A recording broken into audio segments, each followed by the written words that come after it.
Mas eu estou pensando eu na condição de alguém que quer chamar o senhor para a minha cidade, para o meu estado. Tem alguma condição para o senhor ir? Eu só vou com essas condições preenchidas. Quais são elas? Várias. A necessidade real de ajuda. O meu médium segue uma ética que é dele e eu respeito, que é a gratuidade. Todo o trabalho que ele faz é gratuito. Se alguém quiser cobrar, não não, pode chamar. não. Tá. Aí, não, porque ele não vai. Certo. E como eu preciso dele, respeito ele, se ele não vai, também não vou. Certo. Então, a gratuidade e só. O desejo de ajudar os outros, a necessidade de ajudar os outros e a gratuidade do trabalho. O resto, pode deixar comigo. Pode ser igreja evangélica, igreja católica, centro espírita, terreiro de umbanda, no meio da rua, uma praça, uma creche, uma escola, um ginásio. Não faço distinção. Nunca fiz. Não. O senhor vai ver, eu chamando o senhor vai ver. Eu vou aonde houver sofrimento. Que assim seja. Muito obrigado, Dr. Fritz. Que Deus te abençoe, meu filho. Louvado seja.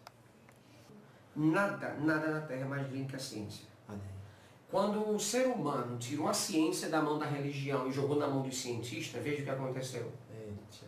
Veja a evolução. O ser humano, 2000 anos atrás, andava a cavalo. Há 1800 anos, há 200 anos atrás, andava a cavalo também. Quer dizer, foi 1800 anos andando a cavalo. De Cristo até Kardec, todos os homens andavam a cavalo. Não, perdão, um pouco antes criaram o trem. Tudo que for de respeito à ciência, meu filho, eu estou agora lhe dizendo isso, pode filmar. Conte comigo. Pode. Pode contar comigo, porque só a ciência vai retirar o véu da ignorância do mundo. Que assim seja. A religião vai direcionar o homem botar o homem na direção de Deus, mas é a ciência que vai tirar o véu da ignorância. Nossa. A medicina mesmo, na Terra que eu realmente admiro muito, e essa, graças a Deus, se mantém muito ilibada, tem sido a medicina de pesquisa. Essa é fantástica. Na Terra, vocês têm grandes médicos fazendo isso. Grandes médicos descobrindo novas químicas, novas fórmulas, novas interações, novas formas de curar a doença. O Brasil, o pior que tem em termos de recursos materiais, tem os melhores pesquisadores do mundo, porque se eles conseguem fazer pesquisa, às vezes usando areia, pau e pedra, eles estão extraindo leite de pedra, meu filho. A pesquisa no Brasil é feita assim. E eles têm resultados que não era para ter. Não, a condição física não permitiria. No entanto, ele tem. Por que eles têm? Esforço e suor desse povo. Então, aqui no Brasil, onde eu mais acompanho a medicina material, mas o mundo todo está cheio de bons pesquisadores, o mundo todo está cheio de bons médicos. O problema é porque eles não são a maioria. Essa é a minha maior tristeza. Nossa. Graças a Deus, estamos aqui em mais um diálogo com os espíritos. Por enquanto, o Roberto ainda está com a gente. Roberto, muito agora obrigado. Um diálogo com o espírito encarnado. Né? Como é que me chamaram de Mr. Bean lá no seu canal, eu adorei. Te chamaram. Disseram assim, ó, o médium, a cara do Mr. Bean. Realmente, onde eu ando, falou isso. Lá na Dinamarca, tem uma criança de uns 6 anos de idade, falou assim, papai, quem me operou foi o Mr. Bean. Aí eu soube disso, porque deu para entender o Mr. Bean, né? Aí o pai traduziu para mim, pro inglês, né? Que o filho estava falando que estava feliz porque tinha sido operado pelo Mr. Bean. Que lindo tudo isso. Eu não me importo, eu sou fã do Mr. Bean, eu achei ele uma figuraça. Graças a Deus.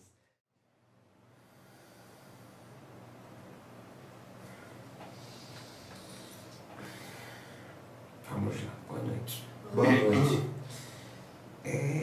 Bom, vamos começando e aí vamos aos poucos dando a fluência que a mediunidade vai permitindo. Você entendeu o que eu falei? Sim, senhor, que assim seja. É no sentido que quando o espírito chega, assim que chega, ele ainda vai passar por alguns minutos, dependendo do sintonia com o médium, para aclimatação. Acho que aclimatação não é a palavra certa, mas para dar aquela decante, se complete de forma mais efetiva. Era essa a palavra. Encaixe. Um bom encaixe ectoplasmático e um bom encaixe perispiritual. Claro que sim. Então vamos começar por aqui. Quais são suas palavras iniciais para o encontro de hoje? Boa noite. Não é noite? Sim, senhor. Ah, tá. Minhas palavras iniciais é, meu filho, nós, espíritos... Fátima me disse uma coisa essa semana, e eu estou vendo o Roberto falar agora, eu fiquei muito, muito feliz em ouvir o que disse, porque eu também sou assim. Eu não gosto de trabalhos individuais. Muitos médios meus trabalhavam de forma individual, mas por opção do médium. Por mim, tinha 3, 4, 5, 10 espíritos trabalhando junto comigo. Qual é? Será que esse espírito também não tem a mesma ansiedade que eu, a mesma vontade de trabalhar? E conversando com o Fátima essa semana, ela me falou da possibilidade de fazer com você também um projeto de estudo. Projeto de estudo, e ela está super feliz. Está. Claro, porque toda vida que nós temos a oportunidade de contribuir para a elucidação de questões tão difíceis de serem elucidadas, porque eu entendo, é muito difícil para o materialista que agora enxerga o médium falando, que aqui há um espírito que não é o dele. Então eu entendo o quanto isso é difícil, porque eu já fui materialista. Eu entendo o outro lado, eu sei o quanto é difícil. A gente ia chamar de alucinação, a gente ia chamar até de doença, se duvidar. Não é? Mas, e quantos manicômios por aí estão cheios de médiums, né? Que deveriam estar trabalhando, mas estão perturbados em virtude do descontrole e do desequilíbrio que a mediunidade não controlada, não trabalhada, não estudada, evoluiu até para a somatização física. Porque alguns, se você tentar trabalhar a mediunidade de hoje, não dá mais, porque já somatizou tanto no físico, que perturbou a matéria de um jeito, que antes ele se perturbava e não dava nada nos exames, mas agora dá. Porque aí já tem diagnósticos mais sérios de esquizofrenia, por aí vai. Né? Por aí vai. São vários exemplos disso. Claro que sim. Os manicômios estariam bem mais abertos se houvessem bem menos pacientes, se houvessem mais e mais pessoas abertas ao estudo e ao desenvolvimento da mediunidade. Claro que sim. Para quem está acompanhando e não entende, abrindo um parênteses, Dr. Fritz, com a sua licença, o projeto proposto é que a doutora Fátima, que incorpora na Senhorita Germana, né, que também vai incorporar no Roberto e no Maicon, eu vou propor a cada um deles as mesmas 12 questões e ela vai responder de forma a passar a mesma ideia através de cada um deles, em diferentes momentos, sem que nenhum deles saibam quais são as questões. Ótimo. Ótimo. Muito bem conduzido. Eu gostei. Você não gostou? Eu gostei. Muito obrigado, doutor. Muito interessante. Eu acho que Allan Kardec fez algo parecido, não foi? No entanto, é óbvio que você entende que há interferência do médium e, obviamente, há interferência no resultado, desde que não se perca a essência da resposta. Porque é na essência, porque às vezes muda a palavra, né? Sim. O vocabulário do médium o vocabulário do médium é outro, muda um pouco. A resposta é a mesma. Exatamente, sim. O conteúdo. Isso sim é importante. Claro. E o senhor acredita que fazendo esse exercício vai estimular as pessoas a voltar a ter o espiritismo não só como religião, mas também como ciência e filosofia? Um pequeno estímulo. Algum dia parou? Porque eu não sei por que fizeram isso, porque não há nada mais lindo, nada na Terra é mais lindo que a ciência. Quando o ser humano tirou a ciência da mão da religião e jogou na mão dos cientistas, veja o que aconteceu. Veja a evolução. O ser humano 2000 anos atrás andava a cavalo. Há 200 anos atrás andava a cavalo também. Quer dizer, foi 1800 anos andando a cavalo. De Cristo até Kardec, todos os homens andavam a cavalo. Não, perdão. Um pouco antes criaram o trem, acho. Mas vocês entenderam o conceito. Sim. Carro, avião, essa tecnologia que se vê aí de transporte. Estou falando só de transporte, mas se você pegar a telecomunicação, nem se fala. Né? Energia elétrica, o planeta era escuro à noite. Hoje não é mais. Então, isso é devido a quê? A ciência, que parou de ser sobrepujada pela religião, ser dominada. Então, hoje, a religião reconhece o seu lugar. E se não reconhecer e bater de frente com a ciência hoje, vai perder. Porque ninguém vai recuar disso. A evolução tecnológica advinda, tecnológica de transporte, de comunicação, toda a evolução né, do que o ser de comércio e tudo mais que a ciência trouxe para a humanidade, ela é irrevogável. Não dá mais para voltar atrás. Não dá mais para ir na contramão disso. Você entende? Sim. Então, é a ciência que trouxe isso. Não foi a religião. E a religião, naquela época, há 1000 anos atrás, 2000 anos atrás, 100 anos atrás, 500 anos atrás e hoje, continua uma batendo cabeça com outra para quem saber quem tem razão. Enquanto isso, a ciência caminha numa só direção, que é do descobrimento, da evolução do pensamento, da inovação, da criatividade, por aí vai. Então, eu não sei por que a única religião do mundo que tem um envolvimento com a ciência não a usa. Aí você me propõe um processo científico para participação e a maioria dos espíritos do mundo diriam não. Realmente. Não é estranho? É sim. Eu acho. Tudo que for de respeito à ciência, minha filha, eu estou agora lhe dizendo isso, Sim. pode filmar. Conte comigo. Pode. Pode contar comigo, porque só a ciência vai retirar o véu da ignorância do mundo. Que assim seja. A religião vai direcionar o homem botar o homem na direção de Deus, mas é a ciência que vai tirar o véu da ignorância. Nossa. Então, vou aproveitar, como o senhor falou, pode contar comigo, aproveitar e pedir ao senhor, além desses estudos que estamos fazendo, do antes e do depois, das operações pelas quais eu vou passar. Como é que você sabe que são duas? Não. Ah, já não sabia. Não. Tudo bem, desculpa, acabei de lhe dizer. Muito obrigado. Mas não se preocupe, que o que eu estou dizendo não vai interferir em nada nos procedimentos, Claro. e na metodologia que nós definimos para o estudo. Eu pensei que fosse duas porque uma, aquela referente à construção nasal e outra aquela referente à pineal. Nesse sentido. Ah, não, só do nariz serão duas. Serão duas. A do pineal será a terceira. Ah, pronto. Então, além desses estudos que faremos com o senhor, vou pedir ao senhor e da doutora Fátima, como ele sugeriu uma hoje a respeito de transfiguração, pedir ao senhor que, por gentileza... O que é isso? É que através da incorporação acontecem fenômenos de transfiguração. Quando ele Entendi. Isso. Quem propôs? Não, ele sugeriu que seria interessante um dia o médico um dia estudar isso. E aí eu falei, pronto, se o doutor se predispõe agora, eu vou pedir ao senhor de fazer o seguinte, de estudar a possibilidade de colocar mais esse estudo na minha estada aqui. Pode. Pode? Lógico. Vamos fazer isso então. Bom, por mim, sim. Claro. Eu acho que Roberto não vai recuar dessa possibilidade. Acho eu que não. Claro. Por mim está autorizadíssimo.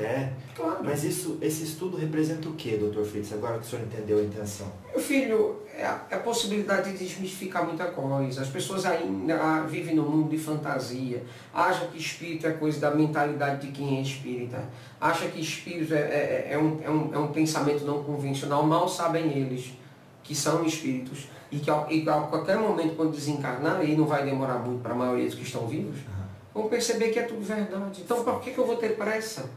No entanto, claro, se eu puder dar ferramentas para aqueles que querem acreditar, porque esses que são meu alvo. Eu não estou nem aí para quem não quer. Agora, para quem quer, sim. Eu quero acreditar, me dê formas de acreditar. É essa pessoa que eu quero ajudar. Eu quero ajudar ela a ter fé. A ter fé em Deus, a fé na espiritualidade, fé em mim, fé na mediunidade, fé nesse processo que eu vivo ele há mais de 60 anos no Brasil. Então, ter a convicção de que esse processo é um processo bom. É permitido por Deus, é permitido pela espiritualidade superior, é dado pela espiritualidade superior para nós, espíritos ainda somente trabalhadores, como uma forma de resgatar os nossos próprios erros. Isso eu sempre deixei claro. Eu sou um espírito que fiz muita coisa errada, então estou vindo agora para resgatar isso através da caridade, através do trabalho, através do esforço. Então, se isso não é digno, o que mais é? Então, essa dignidade, a mediunidade que nós precisamos mudar. Nós precisamos parar de olhar para a mediunidade como um atributo divino de alguém especial. Não, a mediunidade é um atributo divino de alguém que talvez seja a última oportunidade dela de reencarnação nessa terra para servir para os outros, porque foi tão ruim no passado que agora está tendo essa oportunidade para ver se enxuga as lágrimas, pelo menos uma parte das lágrimas que ele fez sair dos olhos de quem ele deixou para trás. Então, A nossa função aqui é esclarecer essas pessoas que buscam esclarecimento. E acredite, hoje está mudando radicalmente. Antigamente, as pessoas, católicos, protestantes, budistas, budistas não, budistas, né? Eles têm uma visão um pouco mais aberta. Sim. Mas os católicos, protestantes e outras religiões que têm uma verdadeira barreira contra os processos da comunicação espiritual, Claro. até essas religiões estão começando a se abrir a isso. Mas elas só têm essa opção, porque se elas não fizerem isso, elas vão ficar para trás. Então é algo inevitável. Os espíritos agora vieram para falar. Agora os espíritos vieram e eles querem ter voz. Então vamos dar voz a eles. Que assim seja. Um adendo daquela pergunta, doutor. Tem coisa melhor para dar voz a alguém do que bater papo com a pessoa. Então. Por isso que eu acho seu projeto tão bonito. Diálogo. É muito legal. Você não acha? Diálogo é muito legal. Diálogo é um bate-papo. É muito bom. Você pergunta o que quer, eu respondo se eu quiser. Se eu quiser, eu não respondo. Se eu quiser, eu falo tudo que eu tenho vontade. Isso mesmo. Você está me dando uma liberdade que eu não tenho quando eu estou trabalhando. Eu estou trabalhando, eu estou tão concentrado no que eu estou fazendo. Então eu tenho que falar. E eu quero falar. E você está deixando isso. Sim, muito obrigado. Pode continuar, me perdoe a interrupção. Não. Quando... Não, você não perdoa? Não foi uma coisa através de perdão. Okay. O Dr. Fritz, quando a gente fala assim, vamos propor um estudo sobre a transfiguração, o que pode ser estudado nisso? A que resultado pode se chegar? O que pode se procurar numa pesquisa dessa? Eu não sei. O que eu entendo de transfiguração, pelo que vocês estão dizendo, é o seguinte: quando o espírito chega no médio, ele passa a ter um componente de mudança de fisionomia, de trejeito, a tonalidade de voz, esse tipo de coisa. Claro. Com a ajuda de vocês um pouco mais ostensivo para o estudo. Certo. Para poder o estudo se tornar mais visível, mais perceptível. Certo. Tá bom. Ótimo, pode ser que até você chegue no final dessa pesquisa e diga assim, Roberto, você não tem essa mediunidade. Boa. Deixa eu uma conclusão, você não acha? Claro. Desde que ela seja verdade, está tudo certo. Olha, Dr. Fritz, como o senhor falou hoje, antes de entrar no final, na metade para o final das respostas, das perguntas feitas pelo Dr. Alberto, como o senhor falou sobre tá cheio de louco que é médium, preso e no hospício. Não é preso. Fora de circulação. Está internado. Isso, internado. Porque ele representa uma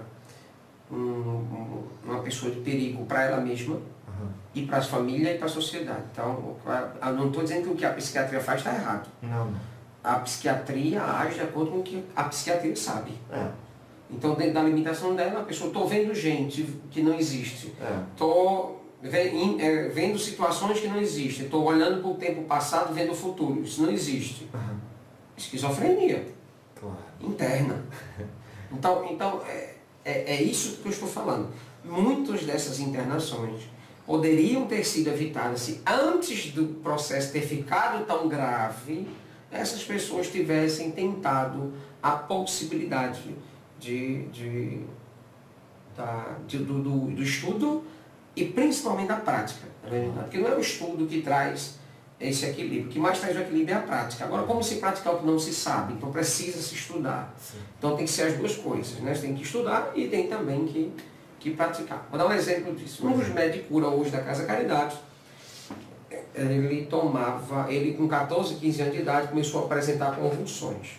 Convulsões epiléticas mesmo. Ele desmaiava e virava os olhos, travava a boca, caía no chão, se debatia todo, babava.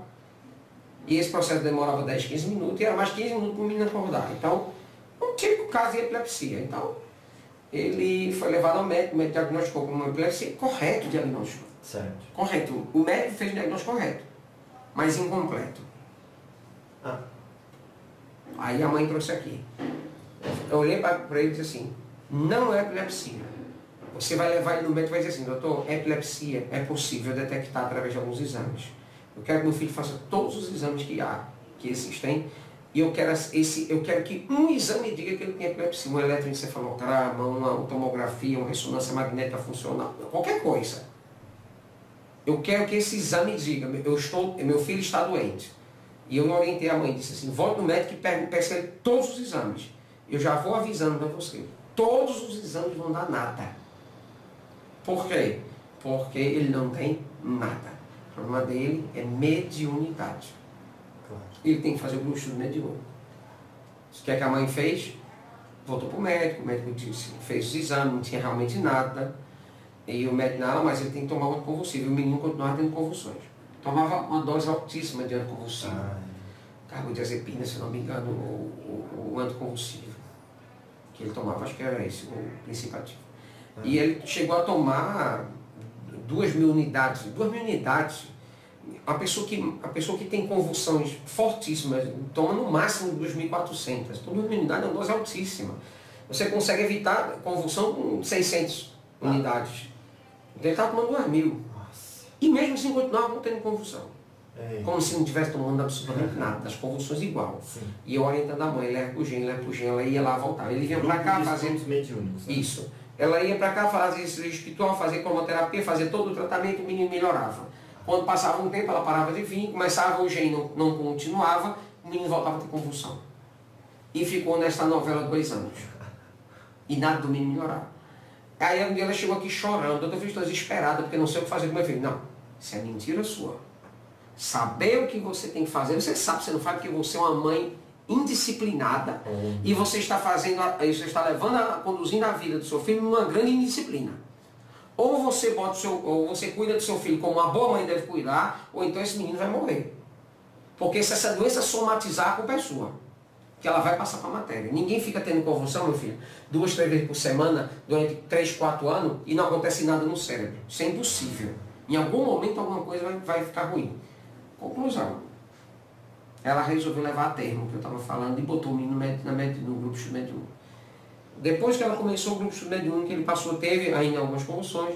Com 3 meses, o curso dura geralmente 1 ano, é um curso prático. É um curso teórico e prático, é muito mais teórico do que prático, né? Que a grande prática mesmo vem depois com o trabalho das mediúnicas.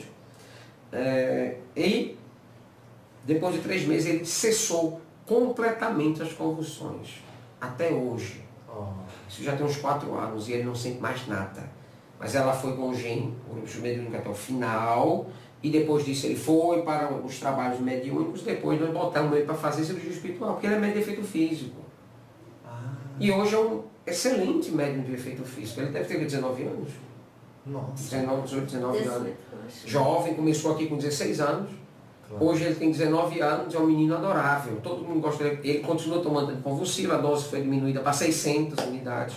Ele não tem, eu disse à mãe dele, olha, mesmo com toda a sua correria depois que eu falei, ficou um distúrbiozinho. Quando você fizer 18 anos, faça um exame nele, vai começar a aparecer alguma coisa. E apareceu no eletroencefalograma uma pequena, algumas variações no funcionamento cerebral. Certo. Já em consequência do efeito retardado em ter começado a cuidar da mediunidade. Mas hoje ele não tem sintoma de nada, ele tem uma vida normal, namora, estuda, tem uma vida completamente normal e é um médium dessa casa muito ativo, muito trabalhador, um menino dedicado e tem feito um excelente trabalho. Então, mediunidade é uma coisa muito séria. Como médico eu digo isso. Apesar de eu não saber tratar a mediunidade, porque a mediunidade não é doença, então eu não tenho como tratar a mediunidade, eu encaminho. O que eu não sei fazer, eu tenho que ter a hombridade de encaminhar para quem sabe. Uma pessoa que chega com um processo de magia negra, o que eu posso fazer como médico? Cuidar dos sintomas, né? Dar um paliativo, um sintoma para outro, mas cuidar da causa eu não posso. Como a medicina espiritual ela não tem como objetivo a causa física, ela tem como objetivo a causa espiritual. Então, a causa espiritual eu sei qual é um processo de magia negra, mas eu não sei mexer, porque eu sou médico, não sou feiticeiro. Aí o que eu faço? Um caminho para outras terapeutas e para outros médicos que têm essa capacidade de lidar com isso. Claro. O senhor ensinou uma coisa muito importante, eu gostaria de enfatizar e pedir a sua confirmação. Quando um médico identifica determinados sintomas no seu paciente, isso não libera ele de não ter a obrigação de fazer todos os exames. E normalmente é isso que acontece. Ele já fala, é isso, te prescreve alguma coisa e não faz todos os exames para saber. Então o senhor acha que a gente deveria pedir os exames para que constate se é realmente o que o médico está falando? Você quer que eu dê uma opinião sobre o protocolo científico da medicina material? Sim. Não posso. Não sou médico material. Mas então dá um conselho agora para eu a gente. uma coisa. Vou dar um conselho para você, paciente, e vou dar um conselho para o médico. Isso. Primeira coisa, você tem que colocar em questão aí a experiência do médico. Tem médico que não precisa fazer exame. O principal exame que o médico precisa fazer é o exame clínico. Esse é mais importante. Muito bater papo com o paciente, com a família, com o povo que está ao redor. Isso é muito, ver o histórico do paciente, como é que ele nasceu, em que condições, se ele teve subnutrição na infância, esse tipo de coisa.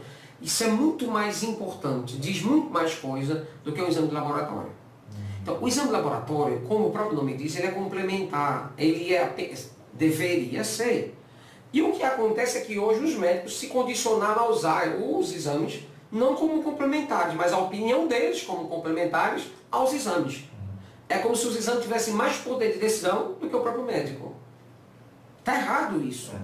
É uma dica que eu dou. Os médicos mais experientes sabem do que eu estou falando. Eles batem o olho no paciente e sabem que o paciente não está infartando, sabe que não tem nada, sabe que ali é uma crise de pânico. O cardiologista pega mais paciente que não tem problema no coração do que quem tem. E ele sabe de longe. Tem gente, tem médico que consegue aferir a pressão, se duvidar só olhando para a pessoa, ele sabe. Caramba. Porque a experiência faz isso. Então não é necessário certos exames. Mas, às vezes é. Às vezes é. E alguns médicos são negligentes nesse sentido. Isso você tem razão. Então, vendo por esse lado, alguns médicos são negligentes. O que acontece, na verdade, hoje em dia, e isso me preocupa muito, é essa dependência, esse medo que os médicos têm de serem médicos. Nos Estados Unidos, por exemplo, a medicina material é uma medicina totalmente acorrentada. Acorrentada a plano de saúde, acorrentada a companhia de seguro, acorrentadas a processos judiciais. Os médicos têm que ter seguro até para botar o pé na rua. Indústria farmacêutica. Indústria farmacêutica, quer dizer, eles são controlados, eles são verdadeiras marionetes. Médicos eles não conseguem ser. Porque eles não podem olhar para uma pessoa e dizer para ela que ela está com frescura, por exemplo. Ó, você está com frescura. Não. A pessoa está dizendo baseada em quê? Vou lhe processar. E lá nos Estados Unidos você sabe mais que isso funciona. Sim. Você morou lá, não foi? Morei, pois é, você sabe que a coisa lá é séria. Então, para a justiça é bastante séria. Séria até demais. E rápido o negócio. Isso, e que tira até certo ponto a liberdade dos profissionais de saúde de trabalhar. Então o médico não pode atender ninguém sozinho, é um monte de complicação. Então, o que eu gostaria de dizer aos médicos é: usem esses exames complementares, eles são importantes, eles ajudam, eles fecham questões, mas não usem eles como uma bengala, como algo indispensável. Porque aí você está deixando de ser médico para ser um leitor de exames. E não condicione o seu paciente só para tomar remédio.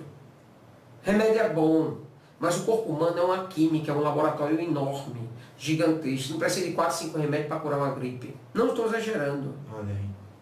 Não estou exagerando. Eu já vi um paciente que tinha arritmia cardíaca e saído da clínica médica do cardiologista com uma relação de 11 medicamentos para a pessoa ter arritmia cardíaca. 11 medicamentos, tem que dar um para o estômago também, né, para aguentar tudo isso.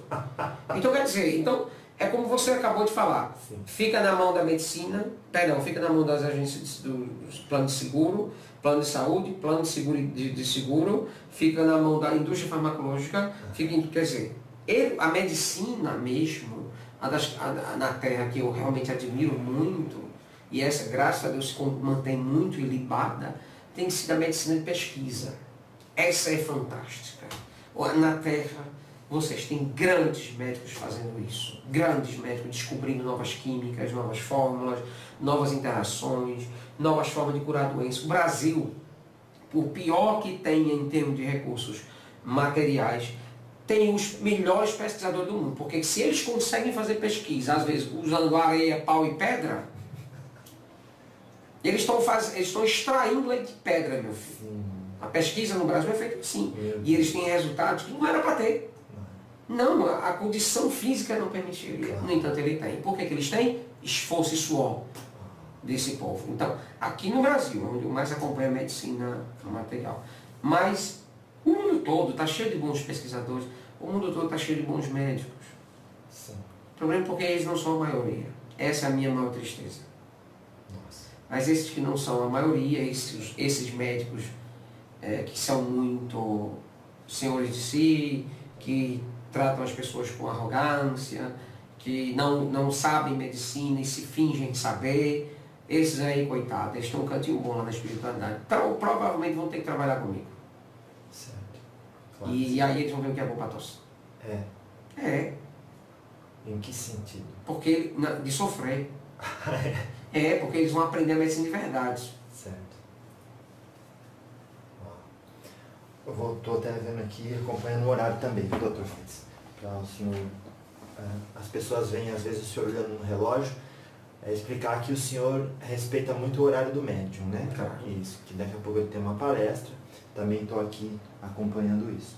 Doutor Fritz, como a gente falou sobre mediunidade e sobre patologias interpretadas como doença que beiram a loucura, a esquizofrenia, queria perguntar ao senhor o papel da glândula pituitária e do que nela tem, cristais, para aquilo deve ser trabalhado, como aquilo deve ser trabalhado, para, cientificamente falando, para que a mediunidade esteja assim, equilibrada. A pineal. Entendi. A pituitária ou pineal, ela é uma glândula que está bem no meio da cabeça e ela perde a função aos 12 anos de idade. Isso é o que os médicos da Terra acreditam. Só que não, nós sabemos que ela exerce uma função fisiológica no corpo físico a respeito da questão da mediunidade, porque a mediunidade ela se radica no organismo. Então, você tem que ver a necessidade da mediunidade acontecer, do perispírito se expandir, se tornar mais poroso, tornar-se mais expandido, que o corpo físico tenha essa permissibilidade. Ao mesmo tempo, o corpo físico ele é um interpretador do que vem através do conhecimento extracorpóreo. Então, uma antena, por exemplo. Exato, como uma antena. Essa é a função. Receptor, né? Não gosto muito dessa função. A pituitária, dentro do processo mediúnico, ela não é bem uma antena. Não. É mais um ponto de partida. Claro. Ela funciona como ponto de partida. Depois que a mediunidade foi, ela vai embora. Mesmo que você... Tanto é que tem pessoas que arrancam a pituitária. Tiram. Porque é uma cirurgia, por exemplo. Uma cirurgia material. Sim. Você pode tirar e a pessoa pode até apresentar a mediunidade, sim. Nossa. Agora ela vai ter mais dificuldade, porque a pituitária ela facilita o processo de início. Se você pegar grandes médiums, grandes médiums, pessoas que têm um nível de mediunidade muito alto, que recebem espírito todo dia, faz muito trabalho mediúnico, esse tipo de coisa, geralmente esses médicos têm a pituitária bem desenvolvida. Certo. Que é a pineal bem desenvolvida. Por quê? Porque esta pineal ela é usada para o início do processo mediúnico muitas vezes. Certo? Ela é usada muitas vezes, ela é ligada muitas vezes. E eu acho que eu falei já isso para você, não? Que ela funciona como um motor de partida de um veículo. Sim, pessoalmente acho fora do diálogo. Foi? Então posso repetir? Isso, por gentileza. Ela funciona, para mais fácil você entender, como um motor de partida de um carro. O motor de partida de um carro, o motor de um carro ele é a combustão. Certo. Mas ele não tem como queimar, a priori, ele não tem como queimar o combustível no início. Sim. Ele precisa primeiro destravar todo o sistema para que com a queima do combustível esse sistema dê continuidade. Antigamente, na minha época, desencarnado, nós tínhamos uma manivela na frente do carro. Você lembra disso? Sim. Os carros tinham uma manivela na frente. Aquilo era o motor de partida, era como funcionava a partida. Então você girava o eixo principal do motor do carro e ele fazia os pistões subir e descer e a combustão fazia ele continuar funcionando. Assim nós estávamos partindo no carro na nossa época. Hoje existe um motor pequeno chamado motor de partida. É um motor elétrico, tensionamento elétrico, que recebe energia de alguma coisa que dá energia para ele. Deve ter uma bateria dentro dos carros, acredito eu. Acho que sim, né? Sim. E esse motor elétrico, o que ele faz? Ele só serve para dar partida no carro. Depois que ele dá partida, ele não serve para nada. Ele fica desligado o tempo todo. Se você fizer uma viagem de 24 horas com o carro, ele vai ficar desligado 24 horas.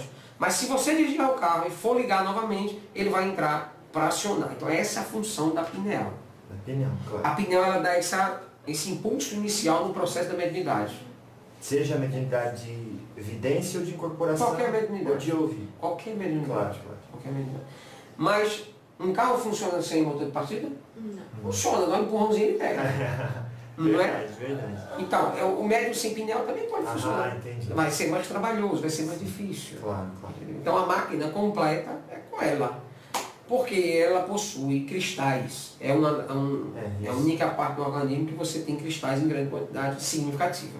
E esses cristais, né, na sua maioria hidroxapatita, tem função piezoelétrica. Ela transforma ondas de uma certa frequência para onda de outra frequência.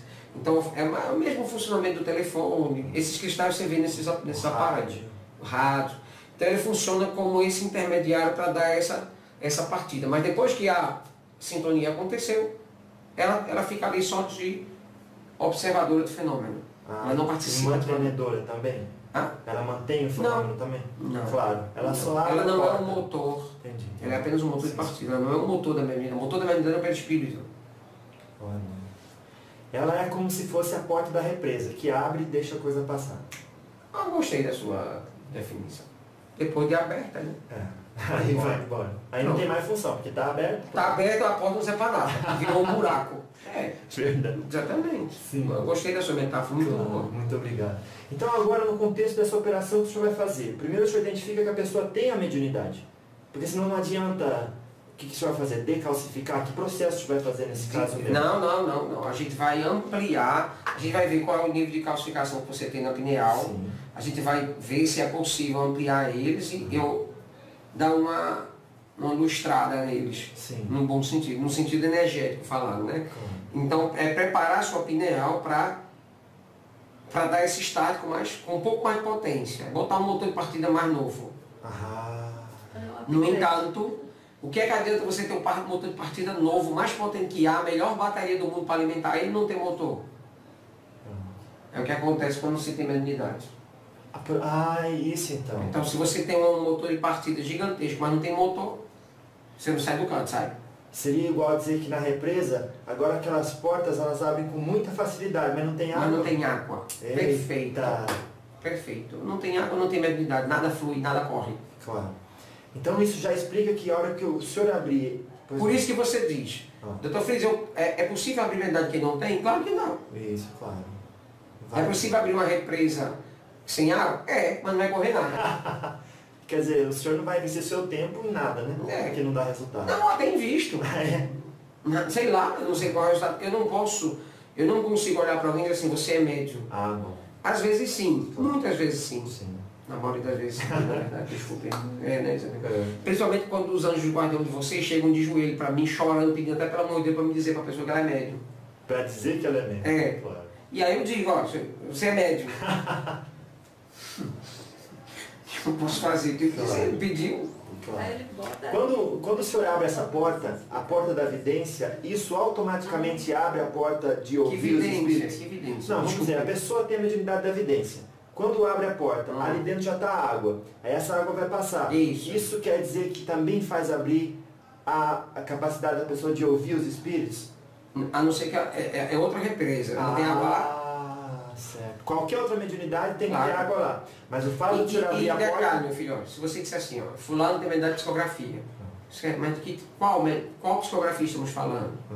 Tem pessoas que têm uma psicografia mecânica, outros semi-mecânica e outros de forma não mecânica. Tem pessoas que têm a escuta mediúnica, que tem a psicografia direta, que tem isso, tem aquilo, tem aquilo. Então, dentro da psicografia existe um universo de opções. Então, a cada um, de acordo com a sua missão, a sua necessidade, aí a sua capacidade de exercer aquela mediunidade, que vai fazer com que você siga ou não aquele caminho. Lógico. Então, a pineal seria essa porta que abre. E aí, tudo o que vem... O que houver, isso. vai fluir. Vai fluir. Claro. Ou seja, não tem outras portas que abrir, porque a pineal é uma só. Entendi sua pergunta. Quando você potencializa a mediunidade, você potencializa todos que a pessoa tem. Entendi, claro. Agora, é claro, algumas vão ficar meio obsoletas. Você vai abrir... eu tinha essa mediunidade, não sabia, mas é tão pouquinho água. Verdade. Porque não é importante para a sua missão. Mas para a sua missão, tal mediunidade é importante? Então, quando você abrir, você vai ver águas enxurradas. Eita. Entendeu? E quando o senhor fala para uma pessoa vai te perturbar. Até é bom trazer isso para as pessoas, porque como assim? Não entendi. Em que contexto? A mediunidade pode te trazer muita perturbação. Aí o senhor disse um porquê muito ligado aqui, quem faz o bem é perseguido. Por seres que não querem que o bem se propague. As duas coisas que você falou eu concordo, mas em contextos distintos. Por favor. Tá, a mediunidade é apenas uma capacidade de comunicação dos espíritos com a Terra. Sim. Só isso, tá? Ela em si, ela por si mesma, é só uma capacidade, ela não é boa nem é ruim. Mas é claro que todos os médiuns que desenvolvem sua mediunidade, têm sua pineal bem cristalizada, e acredite, um médium na multidão ele é visto. Na multidão de espíritos? Não, na multidão de encarnados. Os espíritos, quando olham para 100 mil pessoas, eles conseguem ver, opa, está ali 1 médium, 2 médios, 3 médios, 4 médios, 5 médios. Eles vêm de longe, parecem um extraterrestre. Até os espíritos da escuridão? Esses é que vêm. Meu pai. Aí, na hora que eles veem esses médiuns, o que é que eles fazem? Se eles forem sofredores, eles querem se aproximar dele para o sofrimento passar. Se eles estiverem com raiva, eles querem extrapolar essa raiva, vamos dizer assim. Isso fica com eles, né?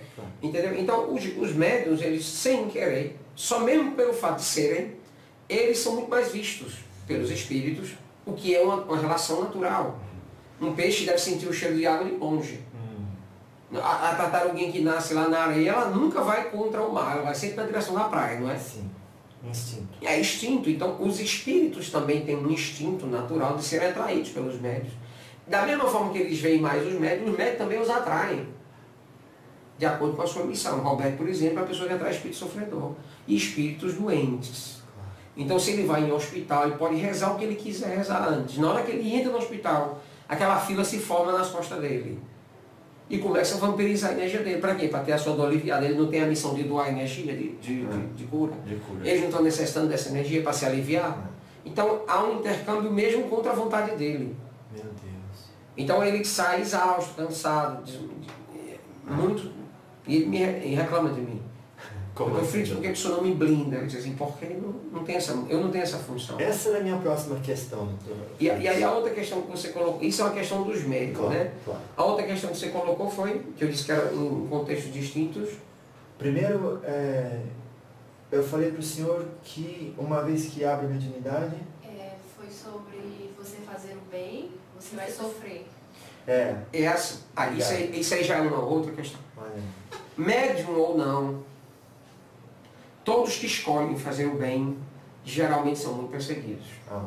Por 2 motivos. Primeiro, que os maus não gostam, agora só que os maus são minoria. Como assim? São minoria. Do encarnado ou desencarnado? Encarnado. Tá bom. E aí desencarnado é o mesmo reflexo. Certo. Porque na espiritualidade nós temos um reflexo do que acontece aqui na Terra. Na verdade, a Terra é o reflexo do que há na espiritualidade. Então, a maioria das pessoas não são más. A maioria das pessoas, existe um bom número de pessoas más, realmente más, que matam, que estupram, que fazem tudo de errado, certo? E existem os indiferentes. E essa é a grande multidão. Gente que não faz nada para ajudar os outros, que acham que não são maus. Se você perguntar, não, eu sou uma pessoa honesta, eu pago meus impostos, eu trabalho, eu tenho meu cuido da minha vida. Cuido da minha vida, dos meus filhos. Faz para alguém para alguém? Não. Pronto. Essas pessoas, elas não sabem, mas elas fazem parte do mesmo time dos maus. Eita, entendeu? E tem uma pequena turma dos bons. Esse aí sim, esse aí não se paralisam diante da dor e do sofrimento alheio. Eles se movimentam no sentido de ajudar os outros. Então, quem é perseguido? São esses. Perseguido por quem? Geralmente pelos maus, mas principalmente pelos que não fazem nada. Porque com a hora que você começa a fazer, quem não faz nada se sente ofendido. Porque, assim, como eu não tenho coragem de fazer, então eu vou fazer de tudo para que ele não faça. Nossa. Então é mais fácil eu derrubar o outro com a minha língua felina, com a minha palavra, ou derrubar com as minhas atitudes, ou achar defeitos no outro, que vai encontrar, todo mundo tem. Achar defeitos no que ele faz, eu tenho que achar alguma coisa para justificar do porquê que eu não presto. Nossa. Porque eu sou tão miserável, porque eu sou tão mesquinho. Então eu só consigo justificar. Então é assim, os bons tentam evoluir, alguns tentam involuir, mesmo não conseguindo, E os outros aqui, ó, nesse mediano. Nesses do mediano, o que, é que eles fazem? Quando eles veem alguém tentando evoluir, eles fazem tudo para fazer isso, porque eles não querem ter trabalho de fazer o mesmo. Então, para eles é mais fácil derrubar quem tá tentando fazer alguma coisa. Quando muita gente pensa que a mediunidade é uma coisa bonita... O exemplo disso é o Cristo, meu filho. Como assim? É. Há um exemplo disso? O exemplo disso é o Sim, Cristo. sim. Quem mais tentou ajudar o mundo foi ele. Foi injustamente acusado de coisas que ele nunca fez. Foi feito um julgamento injusto, fora da hora, que é contra todas as leis do templo de Israel. Todas as leis. Tudo que os judeus tinham na época de leis para fazer um julgamento foram quebrados para fazer o julgamento do Cristo de madrugada. Para poder condená-lo injustamente e sem direito à defesa. Então, tanto é que ele nunca falou nada lá dentro do templo. Por quê? Porque adiantar. Eles já estavam sabendo que iam condená-lo. Ele viu o espírito dos seus algozes ali presente. E ele não reagiu. O que o ser humano hoje, que tem esse trabalho da mediunidade com Cristo, deve levar desse exemplo? Que não é fácil. Mas vale a pena. Porque mesmo indo para a cruz, ele foi o maior homem do mundo. Claro. Não é fácil, mas vale a pena. Não é fácil. Não. Então, Mas vale a pena. vale a pena. Muito. Muito, porque eu acompanho o desencarne de espíritos bons. E eu vou dizer, é difícil até chegar perto.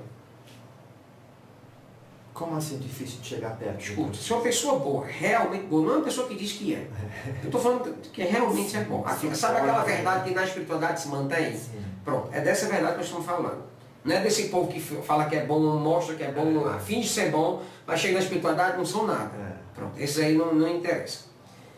Esses que são realmente bons, a gente às vezes até tenta chegar perto e não consegue, porque tem tanto espírito bom perto,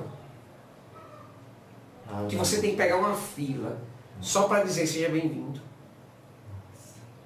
Fila enorme de gente para agradecer, de gente para dizer, olha, muito obrigado, cheguei aqui, estou feliz porque você lá na terra não desistiu de mim.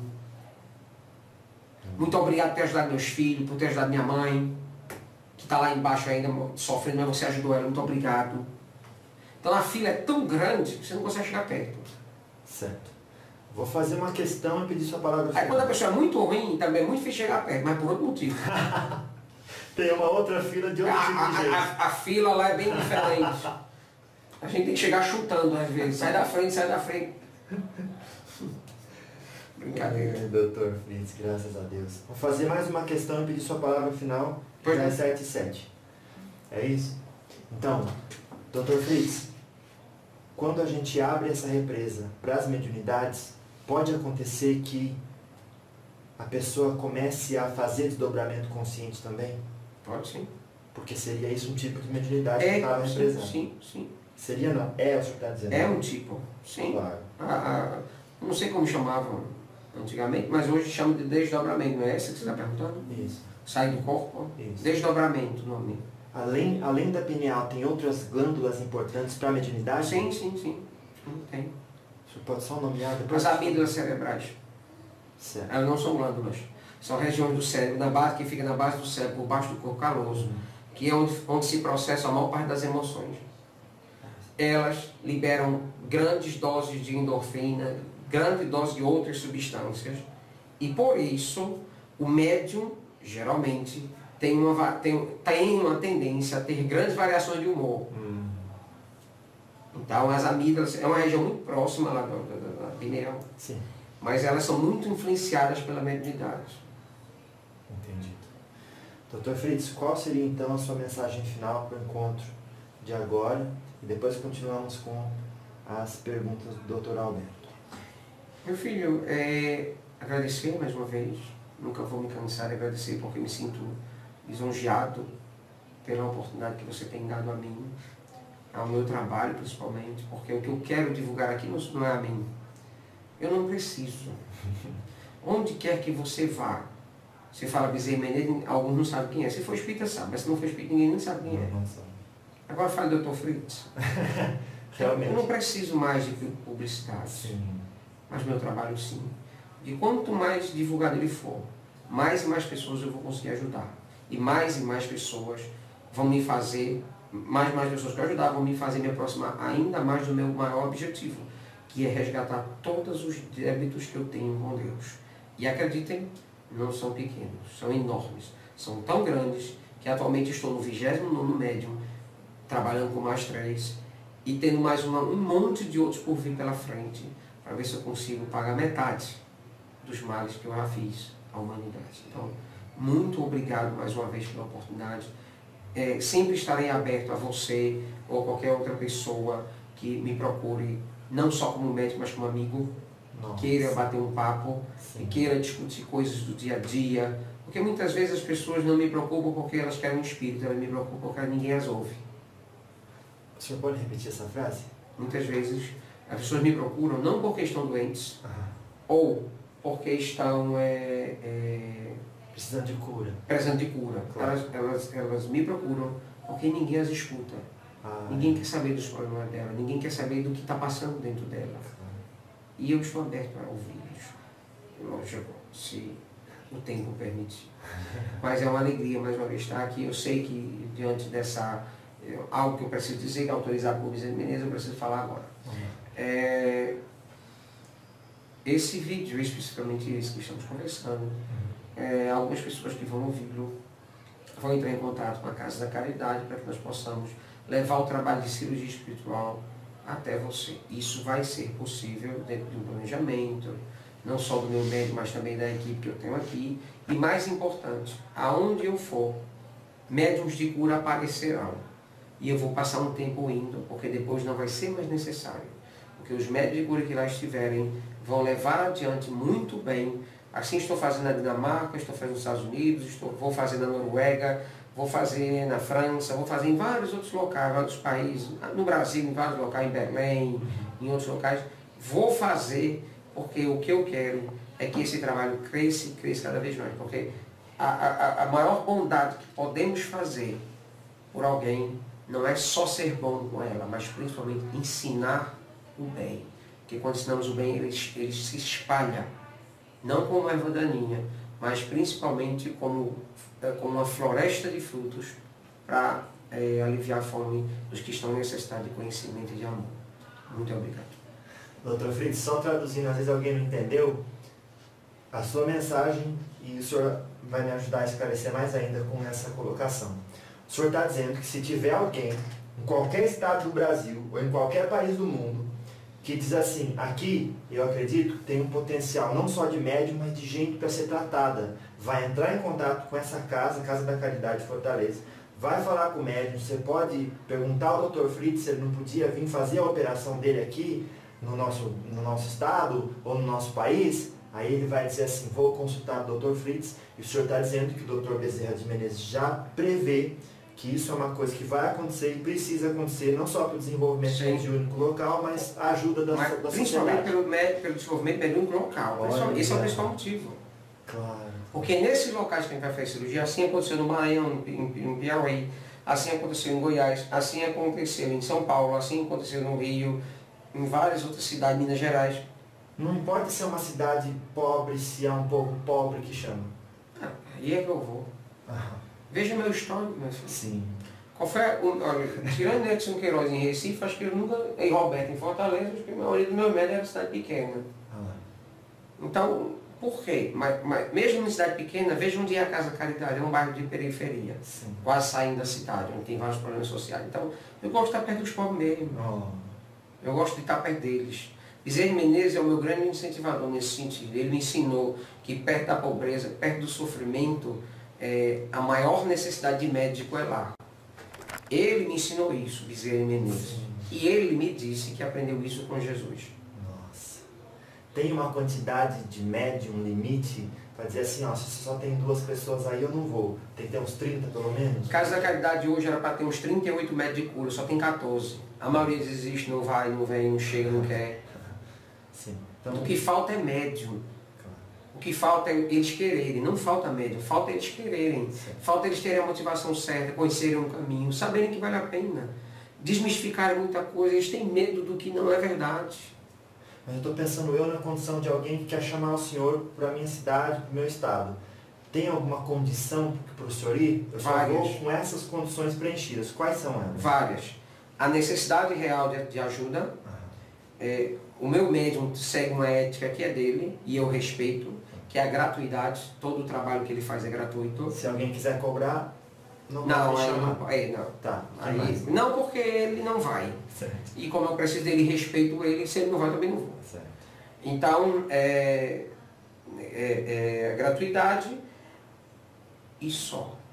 O desejo de ajudar os outros, a necessidade de ajudar os outros e a gratuidade do trabalho. O resto, pode deixar comigo. Pode ser igreja evangélica, igreja católica, centro espírita, terreiro de umbanda, no meio da rua, numa praça, uma creche, uma escola, um ginásio. Não faço distinção.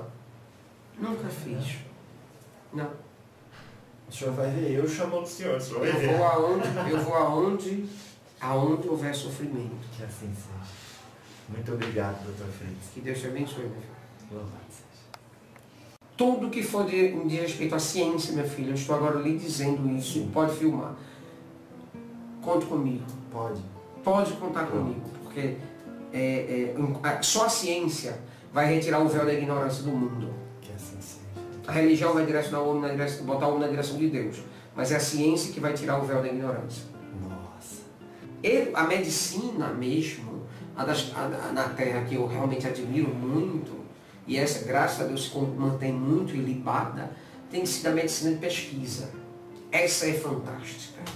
Na Terra, vocês têm grandes médicos fazendo isso. Grandes médicos descobrindo novas químicas, novas fórmulas, novas interações, novas formas de curar doenças. O Brasil, o pior que tem em termos de recursos materiais, tem os melhores pesquisadores do mundo. Porque se eles conseguem fazer pesquisa, às vezes usando areia, pau e pedra, eles estão extraindo leite de pedra, meu filho. A pesquisa no Brasil é feita assim. E eles têm resultados que não era para ter. Não, a condição física não permitiria. No entanto, ele tem. Por que eles têm? Esforço e suor desse povo. Então, aqui no Brasil, onde eu mais acompanho a medicina material. Mas o mundo todo está cheio de bons pesquisadores. O mundo todo está cheio de bons médicos. Sim. O problema é porque eles não são a maioria. Essa é a minha maior tristeza.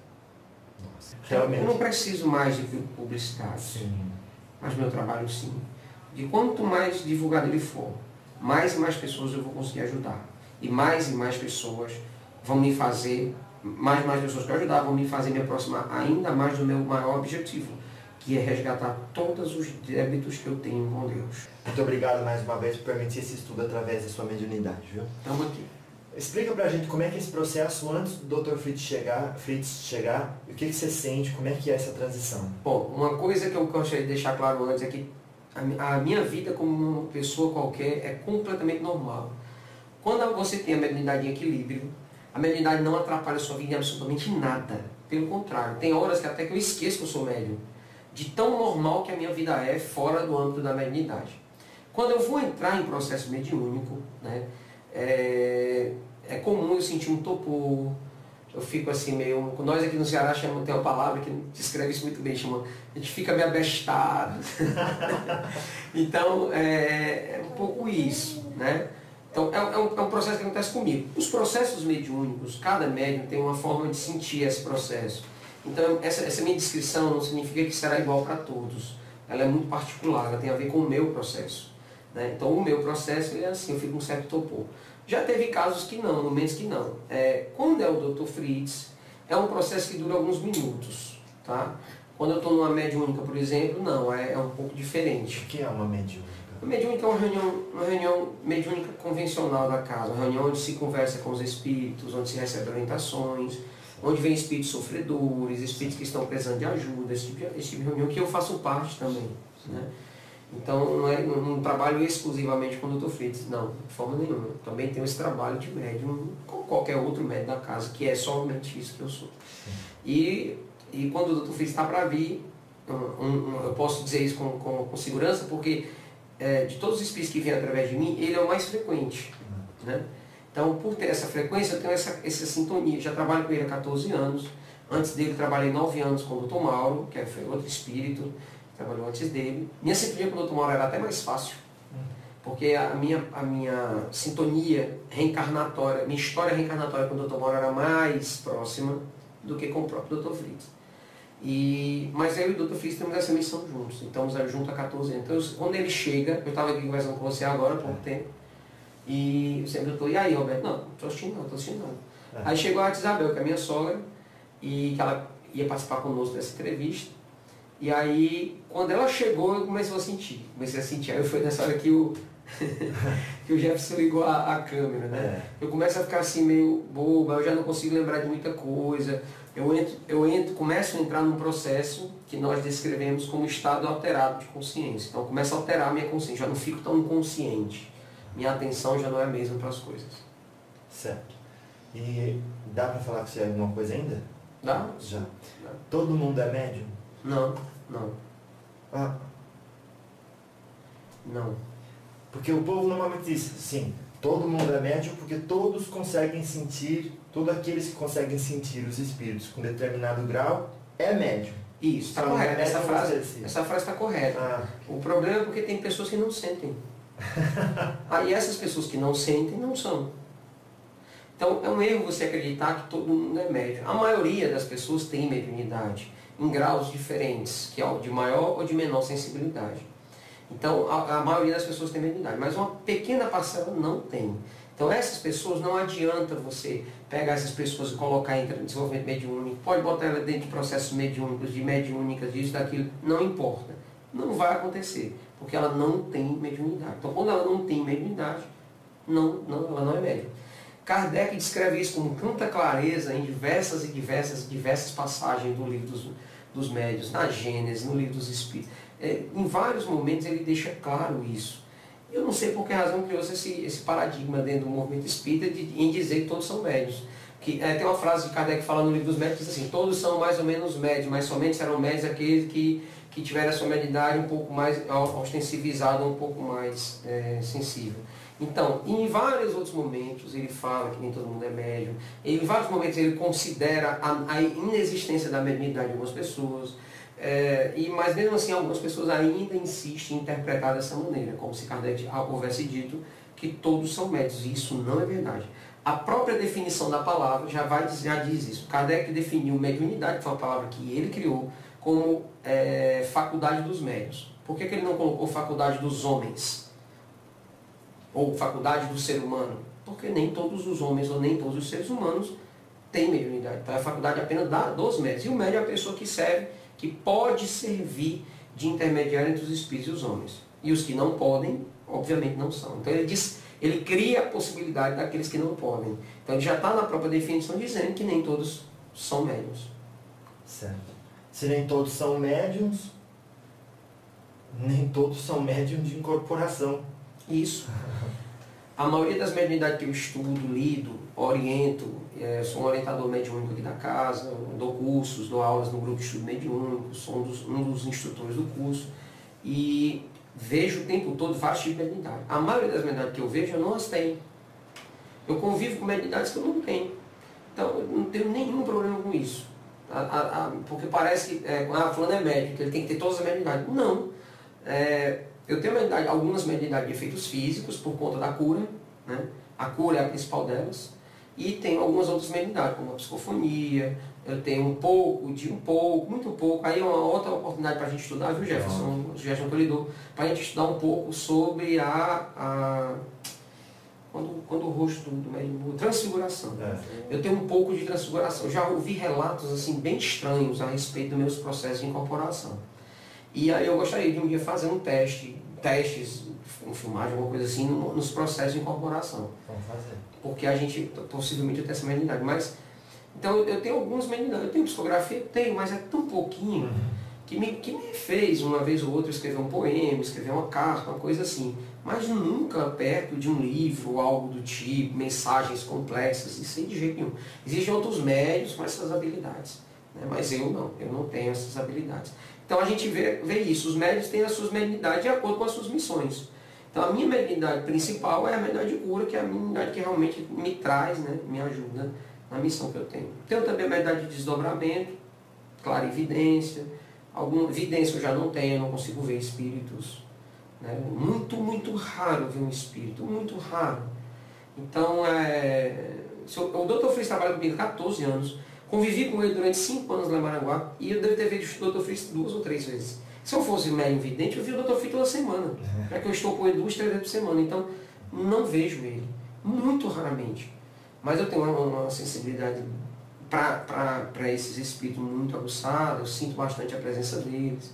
Então, isso aí eu tenho, mas a maioria dessas mediunidades que a gente ouve, que são realmente estupendas, fantásticas, maravilhosas, algumas delas realmente eu não tenho. Eu vejo que você deixa as pessoas que têm a mesma mediunidade que você ter espaço para desenvolvê-la. Claro. A minha missão não é só desenvolver a minha mediunidade, mas ajudar todos que queiram desenvolver a sua. Deveria ser normal isso? Eu acho. Eu acho e não sei porque não é. Quando a gente ouve falar de algum médium um pouco mais potentoso, aquele médium que consegue bons resultados, né, que tem uma boa mediunidade, você olha e diz, não, esse cara aqui é verdadeiro, ele realmente realiza um fenômeno médium sério, justo, equilibrado, legal. Geralmente você vai no centro desse cara ou dessa mulher e o centro todo é em volta dele. Quando ele não está no centro, não tem nada no centro, nada acontece lá, não tem outros médios se desenvolvendo, nem a própria mediunidade que esse médium tem. Às vezes, na maioria das vezes, não é sempre, claro, tem as exceções, eu sou uma exceção, mas às vezes, a maioria das vezes que eu vou num centro, por exemplo, um médium de psicografia. Chico Xavier, quando psicografava, você via na mesa vários outros médicos de psicografia. Era um médico que eles orientavam, ajudavam, ensinavam, dava todo um aparato, né, para que junto ao lado deles pudessem aprender. Foi isso que meu primo fez comigo, Alessandro, e é isso que eu faço com todos os médicos que chegam na Casa da Caridade. Atualmente nós temos 14 médiuns de cura na Casa da Caridade fazendo cirurgia espiritual, 3 que foram embora porque quiseram, que desistiram disso, quer dizer, eram para ter 17, abrimos espaço para 17 médiuns de cura, e deve ter uns 40, 50 médiuns de cura aqui na Casa da Caridade, que não desenvolveram ainda a cirurgia espiritual, mas que já desenvolvem outras habilidades com a mediunidade de cura. Fazem massagem, aplicação de cromoterapia, aplicação de cristais de reiki, de outras coisas, que com o uso da mediunidade de cura nessas aplicações, elas têm um resultado muito melhor. Então, realmente é uma coisa, Jefferson, que eu não entendo. Porque essa dificuldade em dividir o legado, dividir a obra, dividir o trabalho. Eu acho que o Cristo foi um grande exemplo disso, ao chamar 12 apóstolos para com ele dividir os aprendizados, dividir os momentos, as dificuldades, as alegrias e também os grandes ensinamentos que ele tinha para passar. Eu acho que é por aí, eu acho que a gente tem que ter um pensamento mais de divisão. A gente, por exemplo, eu fico tão feliz, às vezes a gente vai fazer trabalho fora do Brasil e a Casa da Caridade não para. Uma vez eu estava lá na Dinamarca, eu liguei para cá, quantos médiums estão aí? 8. Tinha 8 médiums de cura fazendo cirurgia espiritual, atenderam 160 pessoas em 1h30.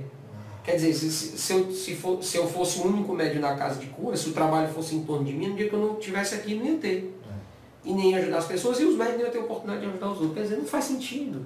É totalmente contrário à lei de caridade, eu acho. Então, por essa opinião, é que eu faço essa crítica, né? Não direta a ninguém, porque acho que cada um age com a sua própria consciência, mas é algo a se pensar e a se repensar. Mas para quem não entendeu ainda, o que é que se vê por aí? O que a pessoa faz? Ela tem uma mediunidade ou tem uma pessoa e coloca ela num posto dirigente? E aí geralmente pode subir acima dela? Geralmente o trabalho se desenvolve em torno da mediunidade daquela pessoa. Claro. Né? E aí o que acontece? É uma lei natural. A mediunidade dela começa a atrair médiuns que têm a mesma mediunidade. Sim. Isso é normal. Isso. E aí esses médios começam a procurar aquela casa que aquele médium fundou, e o trabalho do médium para pedir orientação, para dizer, olha, eu queria também fazer o mesmo que você, eu sinto que eu tenho a mesma missão. E esses médios simplesmente ignoram isso. Eles não ajudam esses médiuns novos, eles não desenvolvem, eles não dão a mão, sabe? Eles dizem assim, não, olha, é muito difícil. Às vezes até desmotivam, como eu já vi acontecer. Não, olha, é muito difícil, não se meta nisso não. Eu já sofri tanto, não quero mesmo para você não. Como assim? Todo mundo tem o direito de desenvolver suas habilidades mediúnicas. É por isso que tantos médiuns que buscam o espiritismo, principalmente os de efeito físico, encontram na Umbanda a guarita que eles não acharam no espiritismo. Porque a maioria dos centros espíritas do Brasil não está pronto para receber médiuns de efeitos físicos. Nossa. O que é uma coisa que eu não entendo. Kardec pegou a mediunidade e dividiu em 2 grupos. Médios de efeitos inteligentes, médios de efeitos físicos. E esse aqui parece que ficou meio proibitivo. né, para o movimento espírita, eu não entendo isso. Aí o que, é que eles fazem? Não, aqui, olha aqui, não, aqui é só psicografia, aqui é só psicofonia, aqui a gente só ajuda o espírito sofredor, esse mediunidade de transporte, de ectoplasmia, de cura, de não sei o quê. Não, isso aí é problema, isso aí não dá certo, isso... Nem é espiritismo. Não é, alguns dizem que não, mesmo estando na codificação. Então elas são pessoas, são pseudo-sábios que tentam mascarar a sua falta de conhecimento em dizer que sabe mais do que o próprio Kardec. Certo. Que é estranho, né? Eu acho. Tá certo. Muito obrigado por esse momento consigo, viu?